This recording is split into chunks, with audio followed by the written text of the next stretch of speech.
And we're live. Welcome, everyone. Happy Tuesday. Welcome to our weekly PPC AMA where you can ask us any question regarding Amazon PPC, and we'll do our best to be able to answer them and help you out a bit. I'm going to be the host today, filling in for Mr. Kevin Sanderson. Kevin's actually traveling this week, so I stepped in.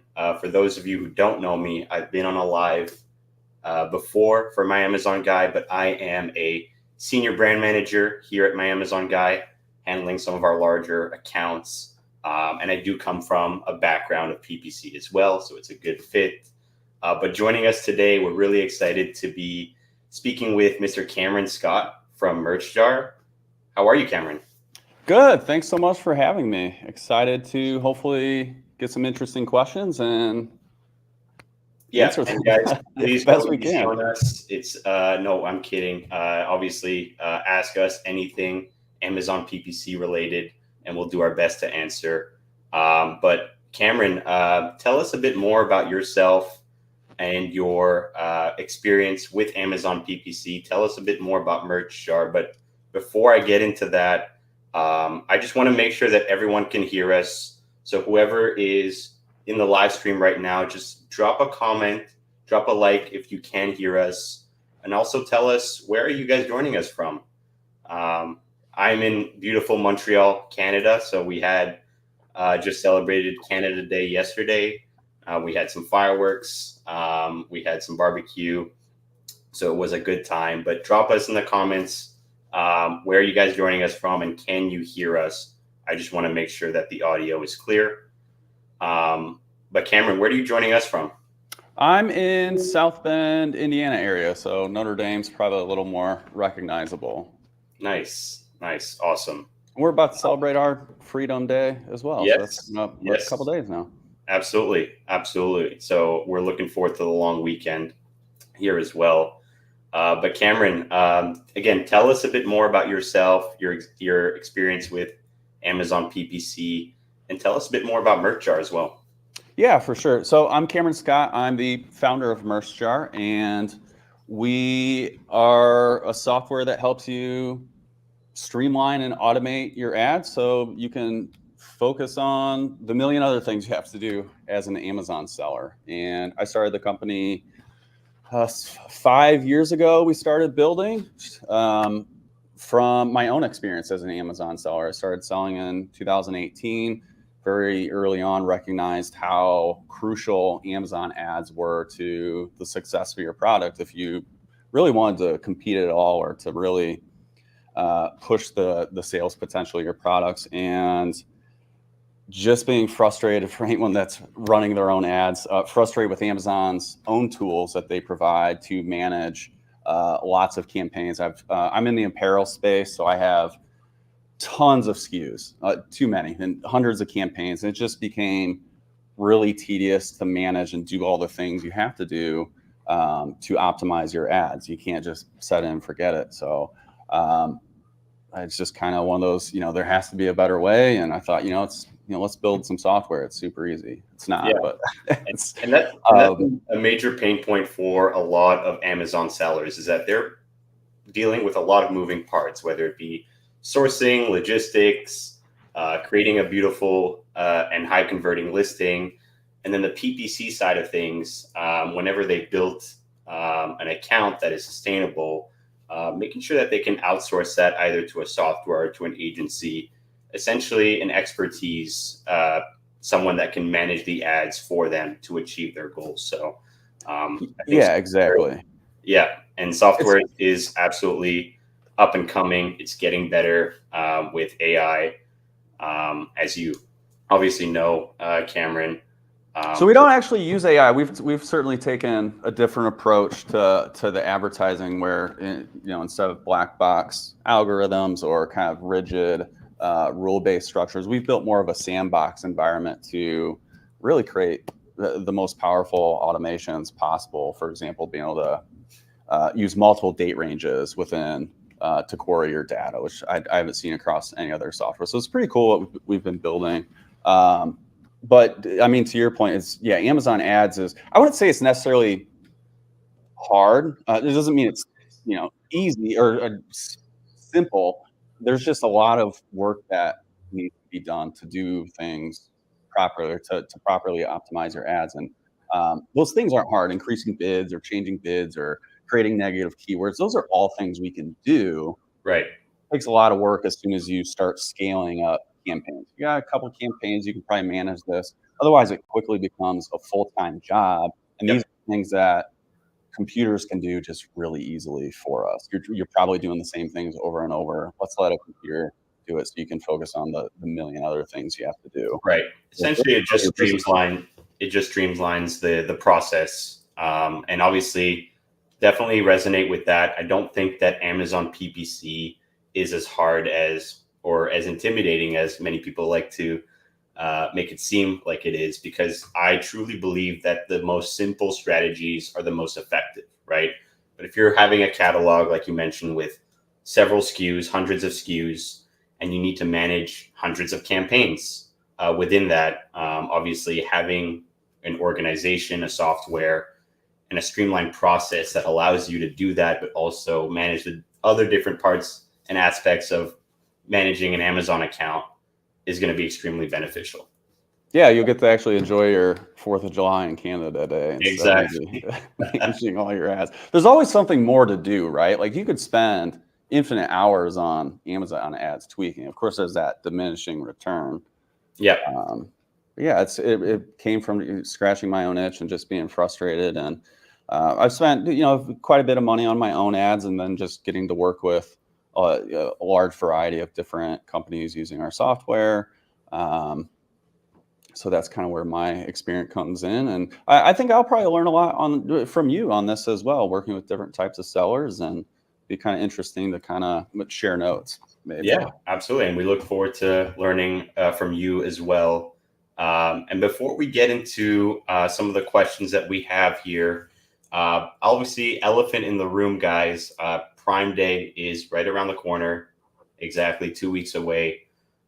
Cameron, what are your thoughts on Prime Day on Amazon? What are some of the do's and don'ts, I guess, leading up to Prime Day and then setting up for Prime Day? I think Prime Day can be hit or miss depending on your products.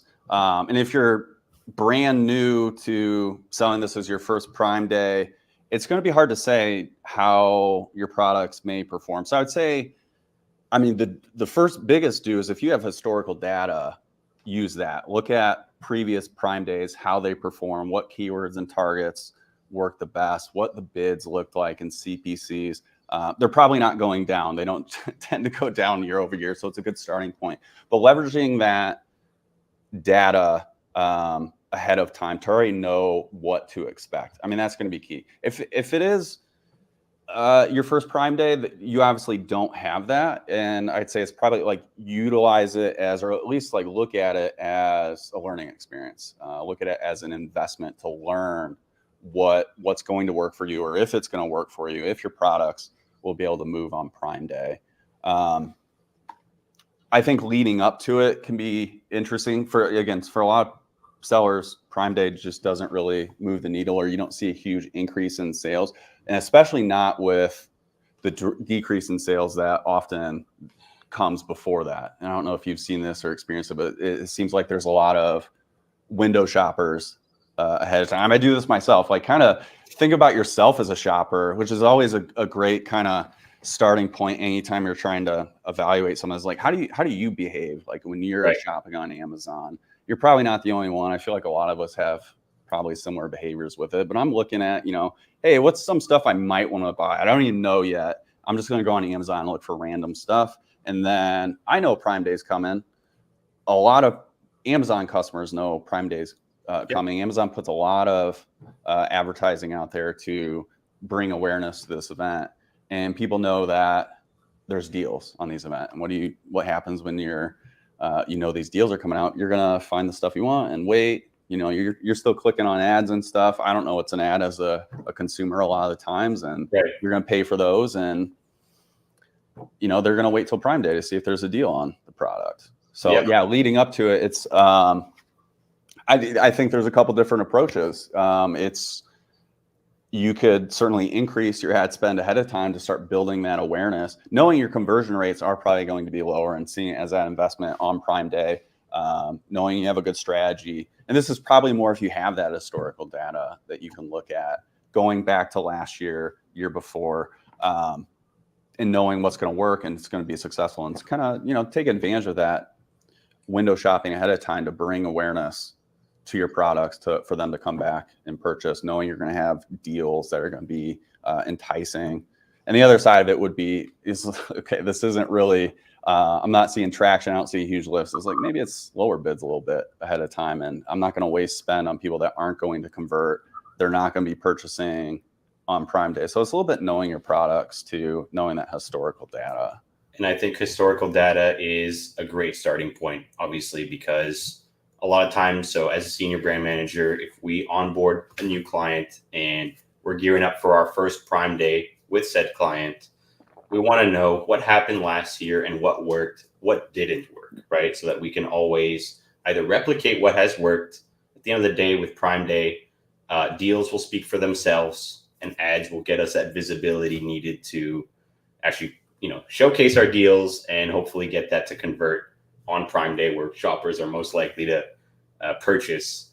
And then, like you said, a lot of customers are in fact window shopping. Maybe they're adding their products to cart and waiting on Prime Day to see if there's a deal happening on the 16th and the 17th. Which I've done that. Have you done that yourself? Like, absolutely, I want this. I'm not going to buy it unless there's a deal, though.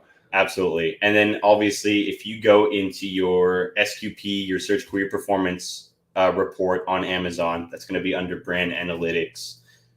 Be sure to check up for the weeks leading up to Prime Day, your add to cart percentage.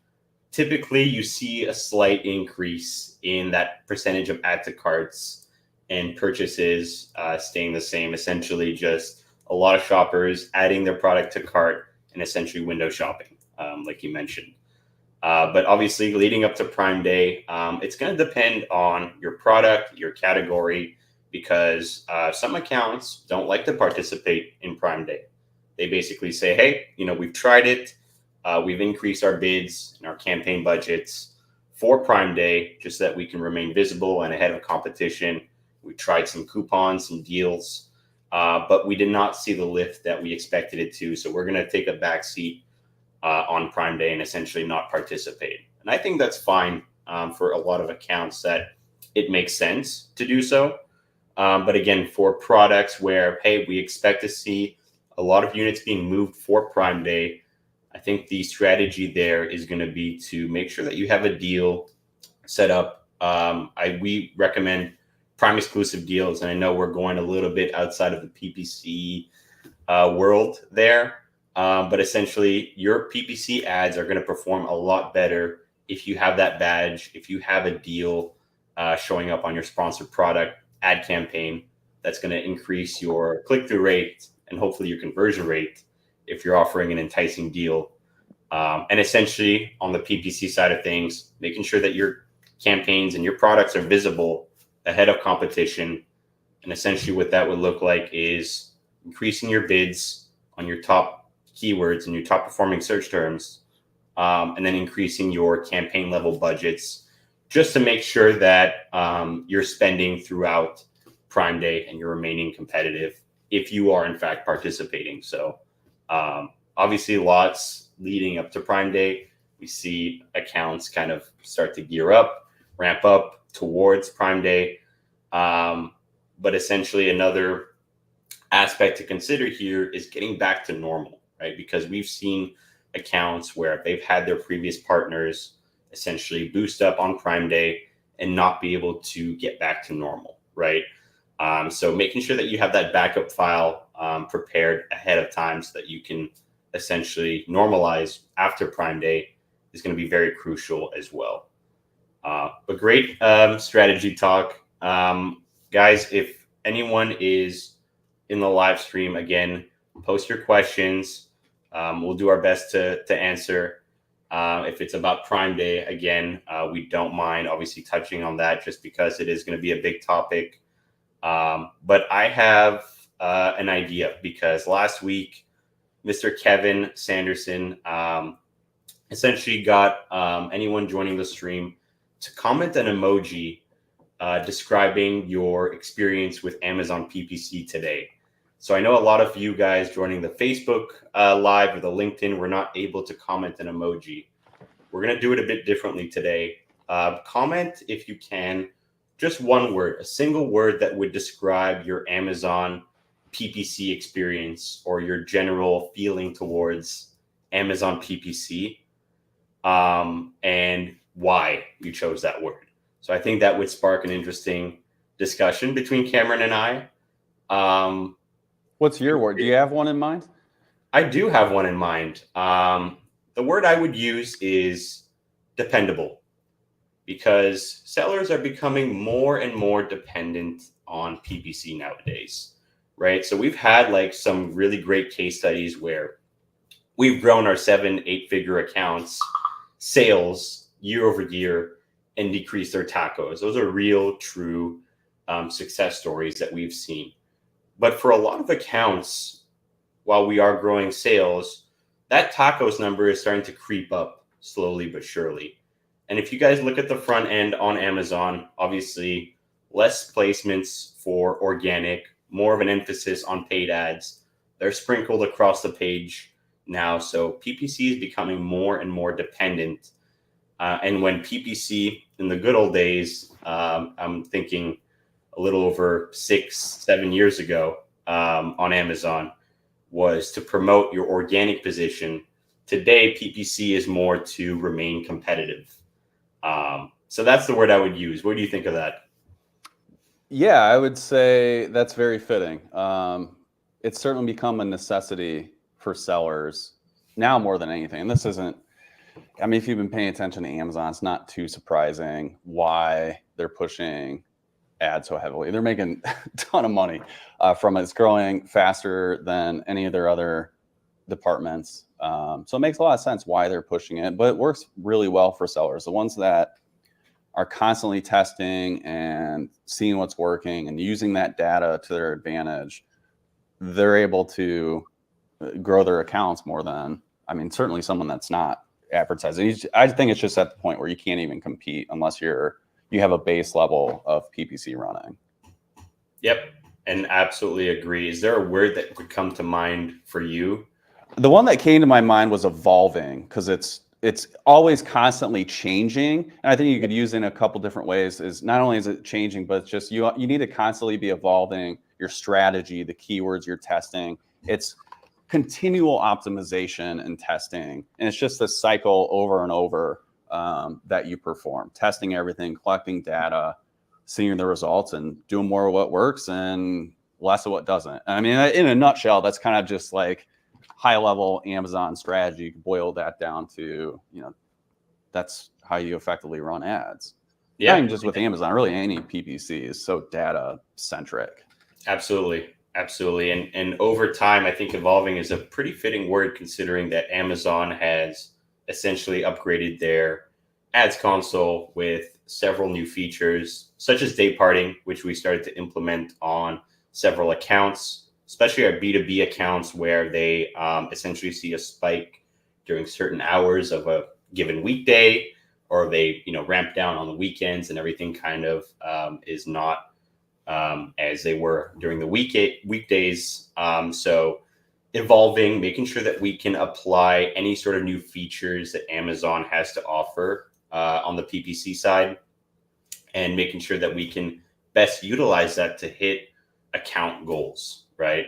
So I think that's very fitting. And I think that we'd have to adjust our PPC with what's currently the status quo, right? With what's currently working for today.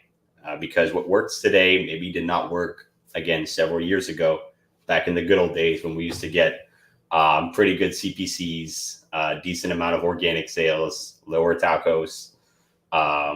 Whereas today, again, it's a different, same platform, different scenario, right? Where PPC is more of a dependent, I guess, part of our strategy, where you have to rely on PPC to be competitive and to maintain, if not grow, your sales year over year. Awesome. Well, I think we can go into a couple of questions here. Again, guys, Okay. if you can think of one word that would describe your Amazon PPC experience today, what would that word be and why?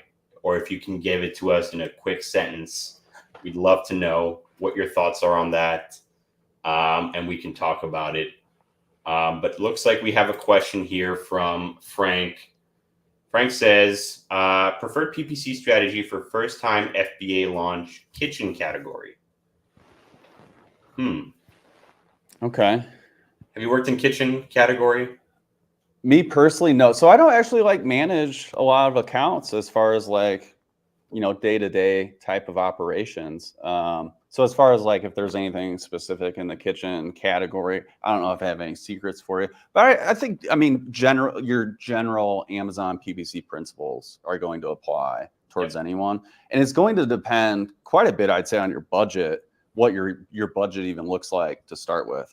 Kitchen gadgets, I'd imagine, is a pretty competitive category to get into. So even to get started with it, you're probably going to want a fairly considerable, and I guess that's going to depend on, what you consider considerable, if that's applicable. But it's hard to say without knowing budget. There's so many things. I guess it's probably not fair to just like, every answer could be, it depends. And we don't have to take responsibility for any answers that we give. Right.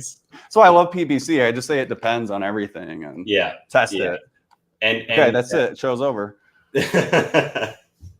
Well, I mean, obviously, every strategy, we tailor our strategies to every account, depending on what category you're in.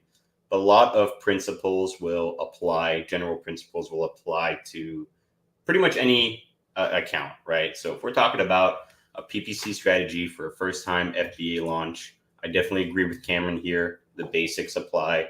Make sure you have your autos and your manual set up. If you have a brand presence, making sure that your sponsored brand campaigns are in fact set up as well. And making sure that beforehand, before you go live with PPC, make sure that you have a well built out listing. I truly believe in that. And essentially a well built out listing with a great title, bullet points, and description will essentially fuel the auto campaign to perform better, right? I think that's something to touch on for sure. I mean, it's step zero really before you even start Amazon PPC. I mean, you could launch ads with, as soon as you get a product up, but you need to have this stuff on point to make the most of it, especially for a new product. Having great images, A+ content if you're brand registered, description. You're not going to have any reviews. You need to use everything else to your advantage. And SEO is a huge part of that. I mean, it's kind of its own separate thing, but it is very much goes hand in hand with Amazon ads, because that's the data Amazon uses to figure out to where to even show your ads. So with things like auto campaigns, I love auto campaigns. They work great. I would say I'm a pretty lazy advertiser. Personally, that's why I built automation software to do a lot of this for me. And auto ads are kind of like, they still take some work, right? You still got to optimize them and negate search terms because they're going to show on all kinds of stuff. But they use that data to figure out where to show stuff. And the more ammo you're giving Amazon, the better that's going to work. And especially as you're getting sales. I mean, they're going to use all that historical sales data to then fine tune it and find other targets. But auto campaign should be a part of every single strategy. And a lot of times, at least for the types of products I launch, which mine are a little unique because it's, I don't have a huge investment in a product. I don't know if it's going to end up selling. So I don't have like a lot of sunk cost personally. I'll just start with an auto campaign. I'm not even going to do any of this other stuff until I see it gets traction. And then I'll start moving into more of the manual campaigns and so forth. Where if you have a kitchen gadget, I'd imagine hopefully there's some kind of investment in a new product. We're not just talking about, a copycat of others or something from Alibaba or whatever it is people are doing these days for drop ship But so it makes sense when you have that investment in a product. You're going to have also part of that investment should be an advertising budget to launch during this honeymoon phase of a new product to get where they're going to kind of give you a little bit of a boost and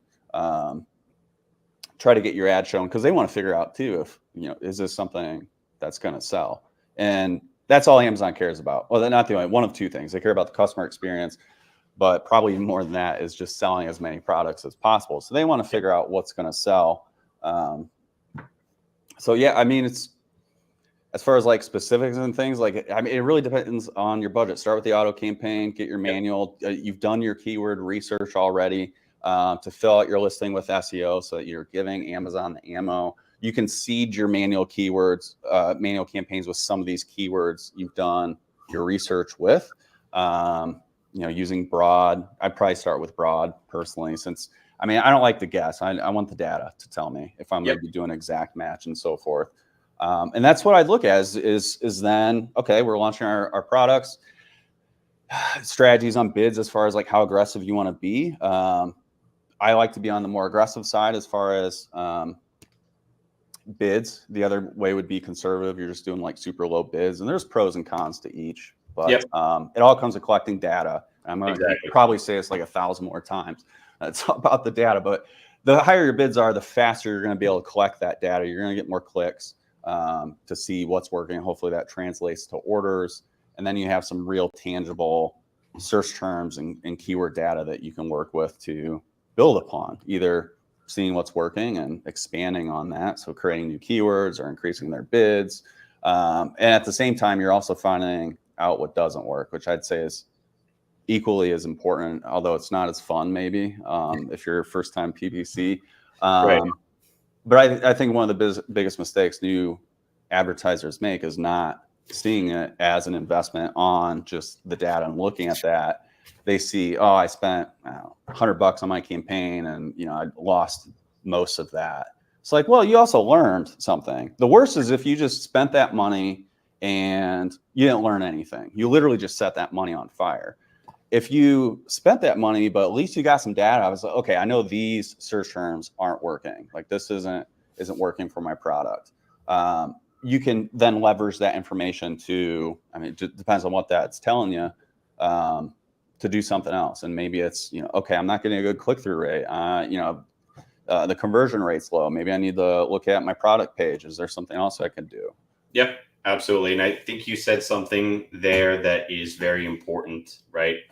Learning essentially what doesn't work, what doesn't convert is equally as valuable as essentially collecting data that does perform, right? And making sure that you can better adjust your campaigns towards what works, but essentially collecting data and seeing that, hey, I lost X amount of spend on these search terms that did not convert. That's data that's valuable right there, because essentially you can negate whatever is irrelevant or not converting for your product and essentially focus on what does, right? Yeah, and over time you're pruning that stuff that doesn't work and you're left with things that does work. Well, hopefully does work, or is untested at least, but it's that continual pruning, specifically with automatic campaigns, any of your broad or category type, anything that's targeting a ton of different stuff. This is just part of that process. This ongoing optimization of just getting rid of what doesn't work. Right. And you're left with, again, hopefully what does, and that gives you a lot more information. And then further on, like as you go and you're finding the stuff that works, like, you're pulling out, harvesting those keywords or search terms from an automatic or broad. You can test different match types with those, bidding strategies, and so on. And we're a big fan of auto campaigns. Obviously, it's a great place to start. Try to go broader, right? So obviously, your broad match, your auto campaigns are going to be great sources of campaigns, essentially to fetch keywords that do work out for you. So when you launch a product, make sure you set that launch date ahead of time when your campaigns and everything is live. Those first 3 to 4 weeks, that honeymoon period, Amazon is going to make your products a little bit more visible, because like Cameron mentioned, they want to know if that product is going to be able to convert or not, right?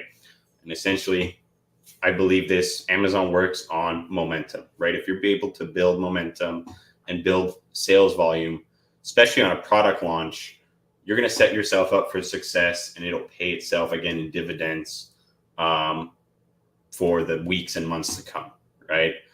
one thing that Stephen Pope, our CEO, our founder and CEO of My Amazon Guy, loves to preach is dynamic pricing, right? So I know this falls a little bit outside of Amazon PPC, but making sure that you can start with a lower launch price so that you can collect those orders, you can get those conversions, at least at the start. And hey, maybe you're not making the margin that you are hoping for, but you can work up to your target price by increasing it in increments of 10% every other week until you hit your target price, right? So I think Frank mentioned here it's one SKU at a $26 range, right?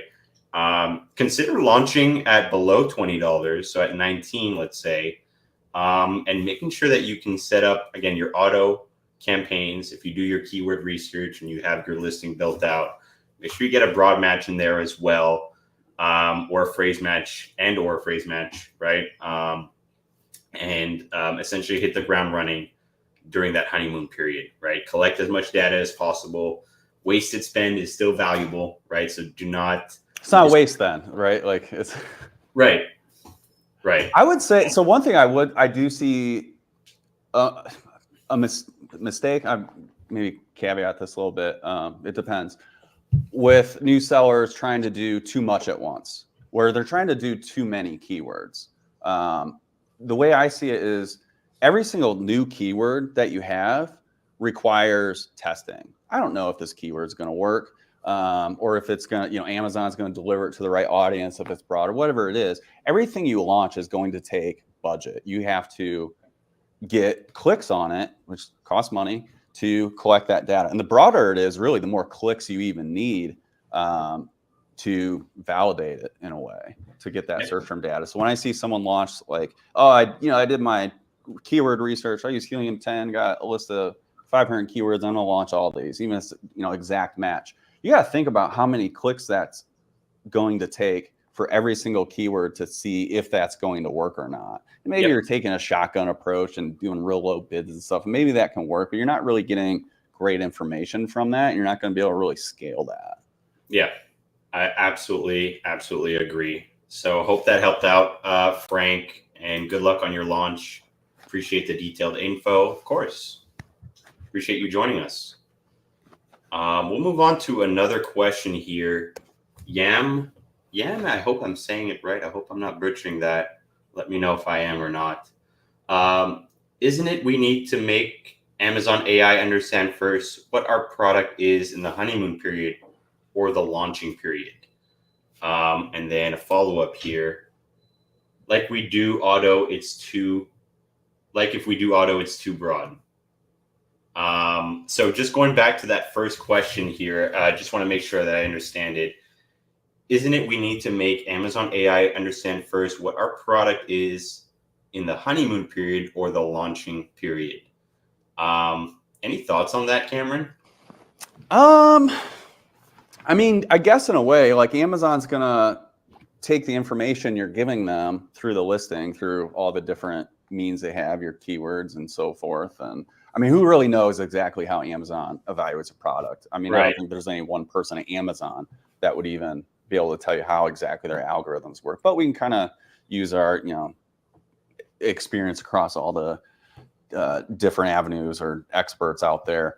But they're going to use the information you're giving them through the listing. It's really the only information that they have to go on. And then they're going to try to figure out who's going to buy this thing, where to target this. And that's where the automatic campaigns come in at, especially at the beginning. I mean, I've sold a lot of different products, a lot of different t-shirts. And whenever I come up with a new one, for example, I couldn't tell you if it's going to sell or not. And hopefully you've done maybe a little more research than I have to do on every single one.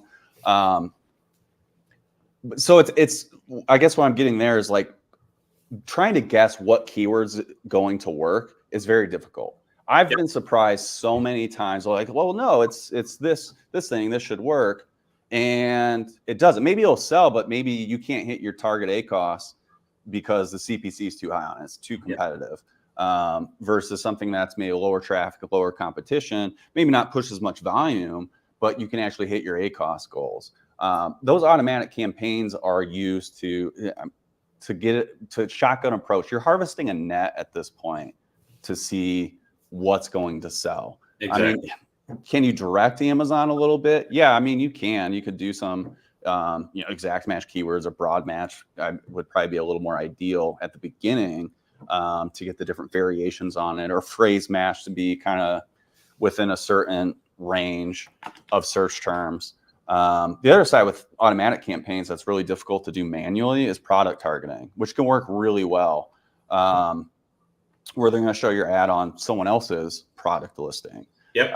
And you can do your own product research, but there's an unlimited amount of products out there. It's gonna be hard to find the ones that will work for your product. Amazon, I've found, is actually pretty good at it, and there's always going to be new products coming out. You're not going to sit there and do product research constantly. Right. It's one of the best aspects of automatic campaigns. Of course, you can have category campaigns too, but that's a little more specific. So I don't think auto campaigns are too broad by any means for a new product. I agree. Absolutely, I agree. And obviously, auto campaigns are utilizing Amazon's AI to essentially crawl what you have on your listing and fetch whatever keywords, essentially search terms that customers would convert for, right? And then the auto campaign will do its work through your optimizations, right? So again, collecting that data, making sure that you can negate any keywords that are irrelevant or not converting, so that the auto campaign can learn and focus on what does work, right? So to answer, you're using your product page to tell Amazon, right? Like I'm not using my Amazon keywords or PPC keywords to tell Amazon. Like I already did that in my product listing. Exactly. Yep. Absolutely. Absolutely. So yeah, to answer your question, Yame, again, I hope I'm not butchering that, and I apologize if I'm due. Yes, and again, make sure that those auto campaigns get set up so that Amazon and AI understands what the product is and what it would convert for. Just a couple follow-ups here. Like we do auto, it's too broad, not too broad. Like Cameron mentioned, I definitely agree with that. Like exact or phrase for then second week will be the auto and broad. Nope. No, I wouldn't. I mean, yeah, I start with the auto campaign. Yeah, that's going to give you data that you want. I mean, within an auto campaign too, you got to remember there's 4 different targeting options within that you're going to control as well. And like sometimes I'll start a new product, but usually not till later once I'm kind of scaling up. Is I'm going to segment those out into different campaigns too to take advantage of campaign level settings to have even more control over the bids. But those are already kind of focus targeting for each one of those. Like loose is going to be a lot more broad versus close is going to be a lot closer to what you have in your title and description, and substitutes and complements are different variations of product targets and so forth. Yeah, absolutely. So yeah, I would agree. Do not sleep on autos. I think that is sort of the takeaway here. And a couple other follow-ups. Yes, PPC is full of A/B tests, no assurance, just test and see which works best. Couldn't agree with you more on that. And SEO is very important. Absolutely. Absolutely. Another follow-up here from Yame. Again, I'm sorry if I'm butchering that. Okay, so one campaign for substitute complimentary loose match. Oh. So I'll tackle this one if you don't mind, Cameron, and then jump on with your thoughts here. It depends, right? So one advanced strategy that you can essentially test out is launching an auto campaign, but essentially isolating those 4 different targeting aspects separately, right? But I would only essentially suggest this for accounts or for listings that are mature, right? That have sales volumes, and then we can essentially separate that a little bit just to see what data, essentially what category or what targeting yields the best data or different kind of data, right? So that could be a strategy here. But again, if you are launching, don't do it. Just go with the regular auto campaign, turn on all those targets. Yeah, I agree. You can do it later. Like it's something you can see if you have a clear winner within that campaign later that's getting dozens of orders a month. Like this is more not a launch strategy, I'd say. Like keep it contained to one campaign. It's easier to manage. This is going to be once you're scaled up. You can take more advantage of placement options to kind of fine tune those bids across each other. Yeah, exactly. And that is, I mean, it's a viable strategy. It's an advanced strategy, what I would like to call it, an advanced strategy for listings that are mature, that have sales volume already, that are indexed pretty well. So that could be an option. But again, if you're focused on launch, go for it under one campaign, and then let the auto campaign work its magic. Thank you so much, guys. Thank you. We are happy to do that. Emily says, what are your thoughts on auto campaigns? Great question. Obviously, Still like them. I still, since we've been doing this show, I still really like them a lot. Yeah. And they work really well. I don't think anything's changed in that amount of time. It's probably one of my favorite campaigns for sure. I see some of my highest volume on those on my own personal accounts and across the accounts Merchjar manages. They work great. I know there's kind of a, manual or auto, and there's kind of a, I don't know, maybe it's old school mentality. It's like, no, manual's best because I'm, they're just trying to take my money or whatever it is. Like, you got to do manual and all this work. Maybe like some of it's like been pushed by agencies, no offense, or even software tools to make it like seem like there's a lot more work than there needs to be. We'd be out jobs. Everybody could just like launch an auto campaign. They did everything. I think we're quite a ways away from doing that anytime soon with Amazon, at least. Yeah. But, and let me ask you should be using all campaign types in a nutshell. Like there isn't one that's better than another. They serve different goals and purposes, and they all work well together. That's every single match type, phrase exact, broad. I'm running combinations of all of them. For some products, some work better than others. And your product, your category, like use every tool that's available. Doesn't mean every single one's going to work, but you're not going to know till you test it. Like everything's worth at least testing.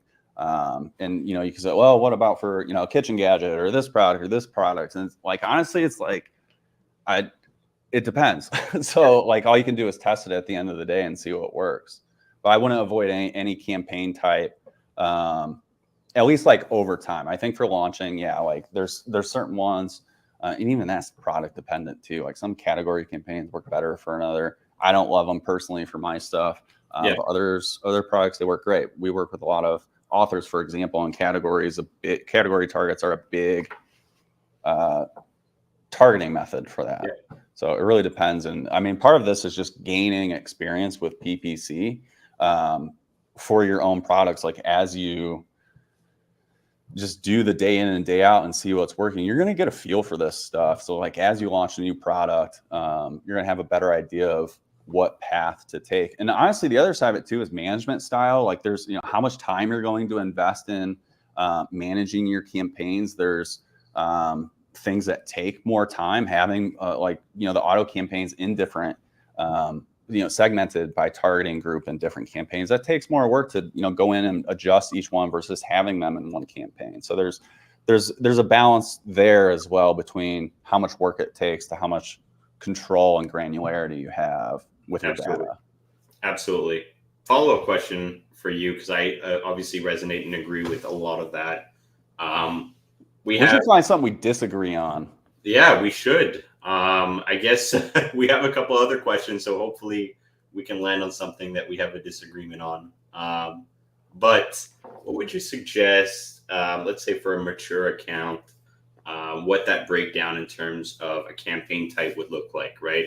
Should we investing most of the budget into sponsored products? Obviously, we have 3 different campaign types that we utilize. We're not going to talk about sponsored TV because technically there is a 4th. But in terms of our sponsored products, sponsored brands, and sponsored display campaigns, what would you suggest as a mix there for a given account?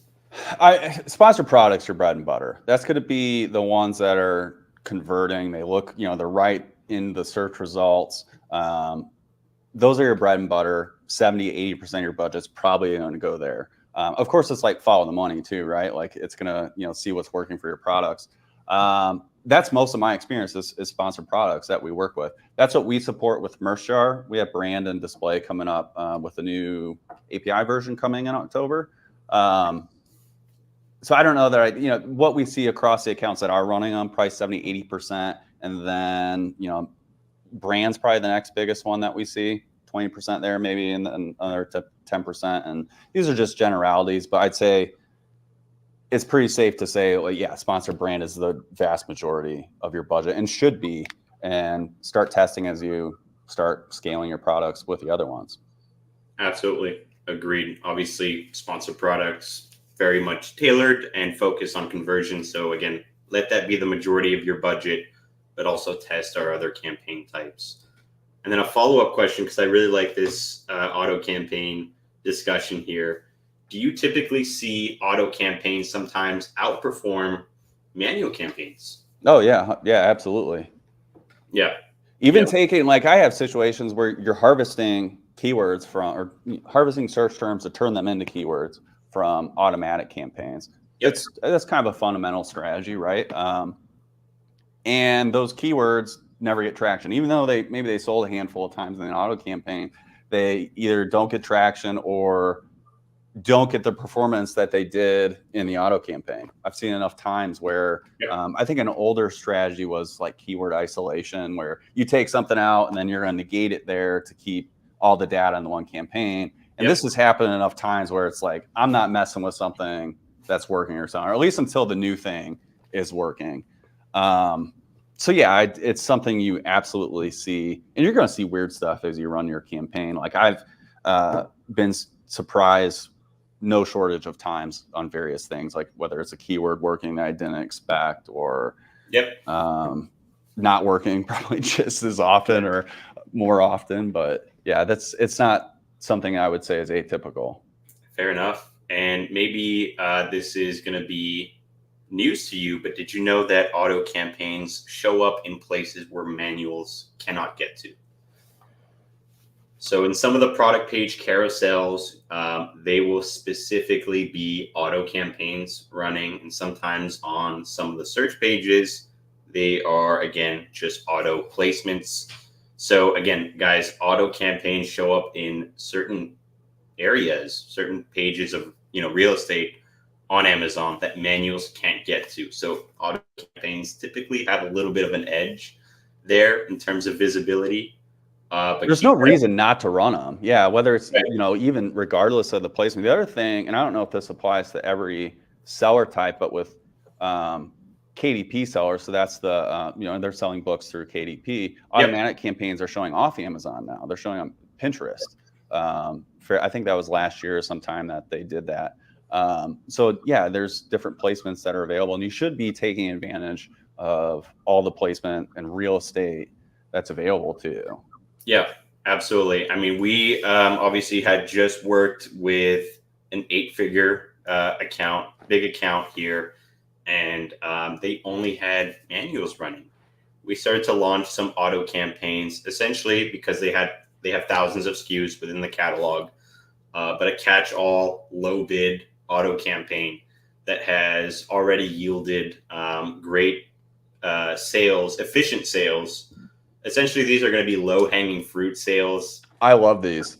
So what I do, I use the term lottery campaigns. I think I stole this from the Ad Badger podcast, so don't tell. Lottery, yeah, because it's kind of like you're running a lottery, especially for someone like me that has tons of products. I don't know what's going to work, and I'm not running campaigns. I have 2 million SKUs, for example, across all the marketplaces. I don't run ads on these. I'm very US focused, but I have hundreds of thousands of ASINs where you can't run a campaign for everyone. Amazon just won't let you hit your limits pretty quickly. But if you have, the more products you have, the more these make sense. But if you have a dozen or more products, definitely worth testing. Lottery or catch-all. It's just throw everything in one ad group in a single auto campaign and just let it do its magic. Start with 5 cents if you want to. You can kind of start bumping up. Exactly. They work super well. Yeah, and another thing you can do there is in that list of products that you have added to that campaign, if there's anyone in there that isn't performing, just turn it off and let the other ones do its magic, right? But you're not going to get the volume in terms of sales like you would on your high-performing. On a specific ASIN, definitely not. I have seen some of these across the accounts I've seen in my own account where they do in aggregate pretty solid sales volume, especially for stuff that is generally very low volume that I would sell anyways. And they're kind of capturing for a lot of those products for me. So if anyone is doing kind of high SKU account type stuff, they're sort of capturing all of the ad inventory that would be available anyways, because it's so long tail or low traffic. So for some products, these can work really well. But even if you have a product mix that's high competition, it's worth throwing it out there. You're not really risking a whole lot, and with low bids, like it's hard not to make ROI on them. Absolutely, almost guaranteed to get you efficient sales. But you said something before that I just wanted to harp on a bit more. If we identify a keyword, let's say from an auto campaign that we want to move into, let's say an exact match, are you then negating that keyword from the auto campaign, or are we letting it run? I'm letting it run, and that's sort of what I mentioned with the keyword isolation. I think it's a bit of an outdated strategy where we wanted all our data as isolated or contained as possible. And some people do this like, well, I don't want to compete, against my other campaign. They're targeting the same stuff. Amazon's not going to let you compete against yourself. You're not going to keep raising your bids because you're targeting things in two different ones.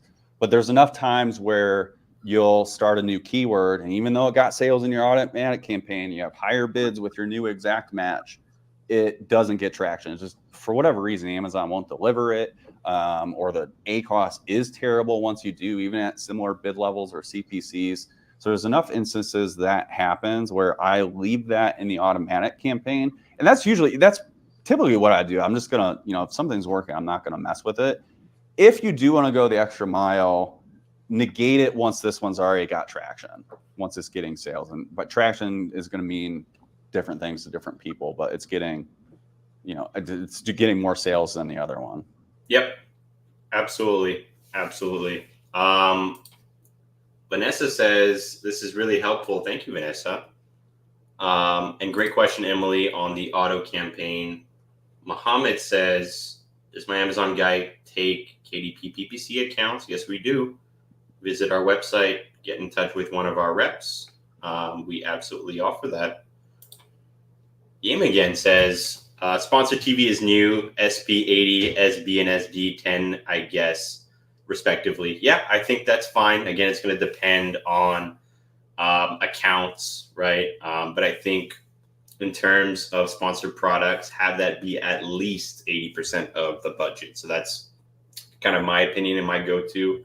Some accounts we lean towards 90%, 95% on SP, specifically for accounts that maybe don't have a big brand presence and don't really want to lean on, again, a sponsored brand campaign, which is really for brand recognition, brand awareness, less on the conversion side. Any other thoughts on that, Cameron? No, I think you hit it. Yeah, it really is going to depend. I certainly would not ignore a sponsored product by any means. It's still the bread and butter of your PPC strategy. Yep, absolutely. And then Ying again says, correct, I do agree. If you harvest search terms from auto, don't negate it yet until the manual campaign works, because there are really cases where manual doesn't work. Thoughts on that, Cameron? No, I think we kind of covered that with, you do this long enough, you're going to run into enough circumstances. And if you do negate it and you don't get traction, you just turned off something that was working, and that isn't fun.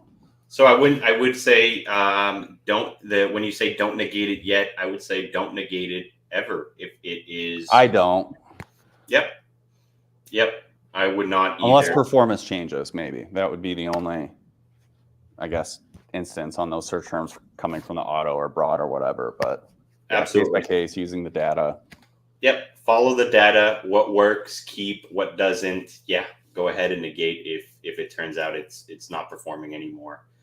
But great questions so far. If anyone has any other questions, feel free to leave it in the chat box. We've got about 5-6 minutes left here. And Cameron, I wanted to ask you, just because obviously 4th of July is right around the corner, And some accounts, depending on the product, might see a little bit of a spike, seasonal spike here if you're selling, let's say, American flags or something of that nature. How do you typically deal with seasonality when it comes to Amazon PPC for any account?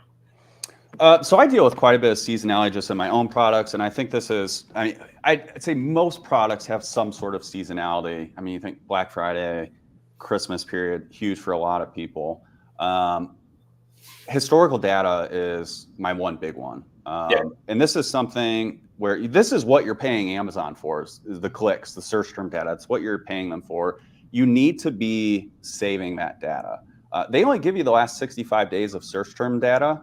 And then within Ad Console, there's only a few ways to search or to look at your actual keyword data as well. You can look at year to date, you can look at lifetime, but you have a 5-year-old account, your lifetime's kind of useless, and then year to date's not going to get your seasonality for any period because you're not looking year over year. So historical data is one of the big ones. So saving your search term reports, you can generate reports. It's a pain to do. It's not fun, and then you're having to aggregate them and so forth. I use our software. I mean, quite frankly, I don't know how I'd manage PPC without the software we've built at this point.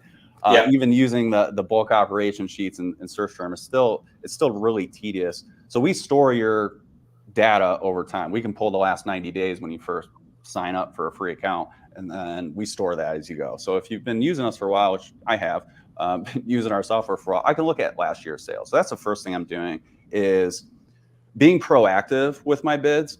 So what a typical seller would do is like, okay, maybe you're a few seasons in to Black Fridays. I mean, this is going to be the same with any holiday.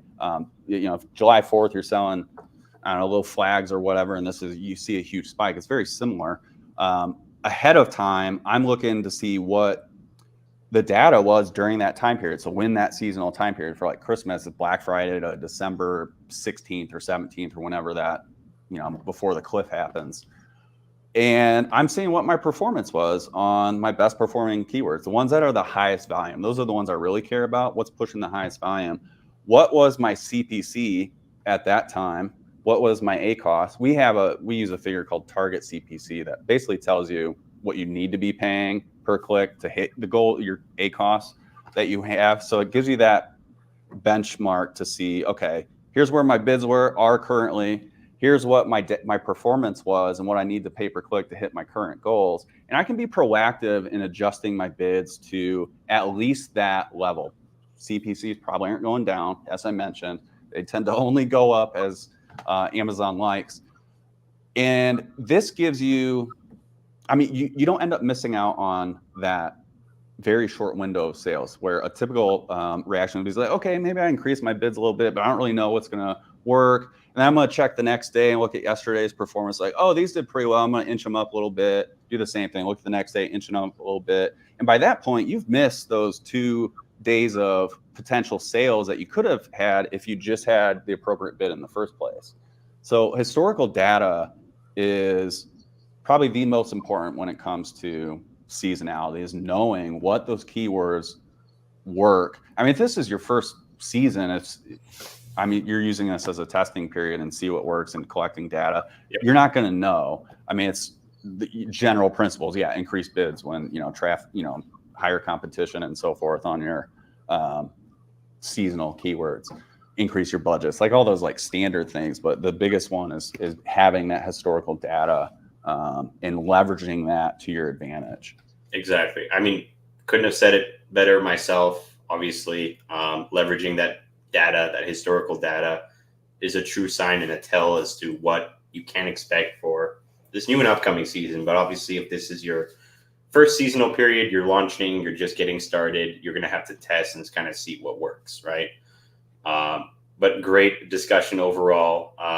We've got just about a minute left. I want to open the door to you, Cameron, if you've got anything else to add here as we're kind of wrapping up. Oh, we could talk about this all day. Can I pitch Merch Jar if anyone wants to check us out? Yeah, absolutely. We don't manage ads, so there's no conflict here as far as we are a software that you manage your own ads, but we have a free 14-day trial, and I think we've built something a little different than anyone else out there. KDP, someone mentioned KDP. We have specialized KDP metrics that blend your sales with your estimated royalties, for example, that I haven't seen any other software does. Like, we're the only one in the KDP space, and I think our approach is a little different. But yeah, check us out, free 14-day trial. And Awesome. Yeah. Well, we left the link here below in the banner for anyone wondering. Cameron, thank you for joining us today. I had a great time, and I hope we helped whoever participated. I hope we helped answer some of your questions. Yeah, thanks for having me on. This was fun. Awesome. Well, thank you, everyone. Take care and have a great Prime Day.